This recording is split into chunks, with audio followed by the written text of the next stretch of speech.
સમાચારમાં આગળ વાત કરીએ વડોદરાથી તો વડોદરા શહેરમાં સ્થાનિક સ્વરાજ્યની ચૂંટણીને લઈને રાજકીય ચહલપહલ તેજ બની રહી છે। વોર્ડ નંબર 8 માંથી કોંગ્રેસના આક્રમક અને સુંજારુ નેતા સ્વેજલ વ્યાસે આજે મોટી સંખ્યામાં કાર્યકર્તાઓ અને સમર્થકો સાથે કલેક્ટર કચેરીએ પહોંચી ઉમેદવારી નોંધાવી છે। આ દરમિયાન તેમણે જીતનો દાવો પણ વ્યક્ત કર્યો છે અને વડોદરાના વોર્ડ નંબર 8 માં કોંગ્રેસ પક્ષ દ્વારા જોરદાર શક્તિ પ્રદર્શન જોવા મળ્યું હતું। સામાજિક કાર્યકર અને હાલમાં કોંગ્રેસ પક્ષમાં જોડાયેલા આક્રમક અને ઝુંઝારુ નેતા સ્વેજલ વ્યાસે આજે પોતાના કાર્યકર્તાઓ અને સમર્થકોની મોટી સંખ્યામાં હાજરી વચ્ચે ભવ્ય રીતે કલેક્ટર કચેરીએ પહોંચી ઉમેદવારી ફોર્મ દાખલ કર્યું હતું। સ્વેજલ વ્યાસ રેલી સ્વરૂપે કલેક્ટર કચેરીએ પહોંચ્યા હતા અને જ્યાં તેમના સમર્થકો દ્વારા સૂત્રોચ્ચાર અને ઉત્સાહભર્યું વાતાવરણ સર્જાયું હતું। સમગ્ર વિસ્તારમાં કોંગ્રેસના ઝંડા અને બેનરો સાથે શક્તિ પ્રદર્શન કરવામાં આવ્યું હતું। ઉમેદવારી નોંધાવ્યા બાદ સ્વેજલ વ્યાસે વિશ્વાસ વ્યક્ત કર્યો હતો કે વોર્ડ નંબર 8ના મતદારો વિકાસના મુદ્દાઓને ધ્યાનમાં રાખીને કોંગ્રેસને સમર્થન આપશે અને તેઓ પાલિકાની ચૂંટણીમાં આ વખતે ચોક્કસ ભવ્ય જીત હાંસલ કરશે। હાલમાં શહેરમાં ઉમેદવારી નોંધાવવાની પ્રક્રિયા તેજ બની રહી છે અને દરેક રાજકીય પક્ષ દ્વારા પોતાના ઉમેદવારો માટે જોરશોરથી પ્રચાર શરૂ કરવામાં આવી રહ્યો છે। વોર્ડ નંબર 8 પણ ત્રિકોણીયો જંગ સર્જાવાની શક્યતા વ્યક્ત કરવામાં આવી રહી છે, જ્યાં ભાજપ, કોંગ્રેસ અને આમ આદમી પાર્ટી વચ્ચે સીધો જંગ સર્જાશે।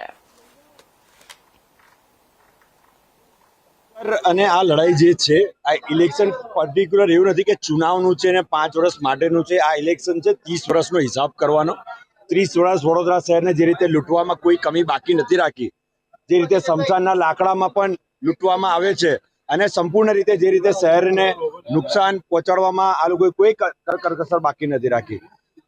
વિશ્વામિત્રીમાં ભ્રષ્ટાચાર, સંપૂર્ણ જગ્યાએ ભ્રષ્ટાચારના ભ્રષ્ટાચારની લડાઈમાં કંઈક ને કંઈક શહેરના નાગરિકો હોમાયા છે અને એ લોકોના હક માટે, એ લોકોના અધિકાર માટેની આ લડાઈ છે। આવનાર સમય ચૂંટણીનો જંગ પ્રજા વર્સિસ ભાજપ છે।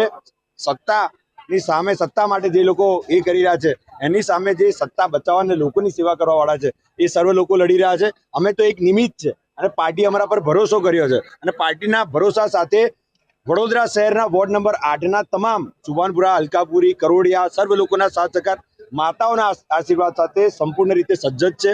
આવનાર ચૂંટણીમાં સામદામ દંડ ભેટ ટેકનોલોજીનો પણ ઉપયોગ કઈ રીતે થાય, માઇક્રો પ્લાનિંગ સાથે પણ અમે લોકો સતત તૈયાર છે અને એની માટે જ આજે કલેક્ટર સાહેબને ત્યાં અમે ફોર્મ ભર્યું છે। મારે ચડાવ ઉતાર જોયા છે, ચડાવ ઉતાર થવાના છે। હજુ પણ તમે જુઓ નારાજગી સર્વ જગ્યાએ છે। જે રીતે ઉમેદવારો મૂકવામાં આવ્યા છે વોર્ડ નંબર 8ના, એ પણ ફક્ત 2 વર્ષ પહેલા જોઈન્ટ થનારને ટિકિટ જ્યારે આપવામાં આવી છે ત્યારે જૂના કાર્યકર્તાઓના મન દુઃખ થયા છે અને એ મન દુઃખની અસર પણ કંઈક ને કંઈક એમની પાર્ટીમાં એમને જોવા મળશે। તદુપરાંત વડોદરા શહેરના સર્વ નગરજનોના પણ આશીર્વાદ સર્વ લોકોએ નક્કી કર્યું છે, મક્કમ કર્યું છે કે આ વખતે લડે એવા લડાયકો અને અવાજ ઉઠાવે એવા લોકોને જરૂર છે। ત્યારે અમને વિશ્વાસ છે કે અમે બહુમતીથી જીતીશું। વડોદરા કોંગ્રેસના વોર્ડ નંબર 1ના તમામ 4 ઉમેદવારો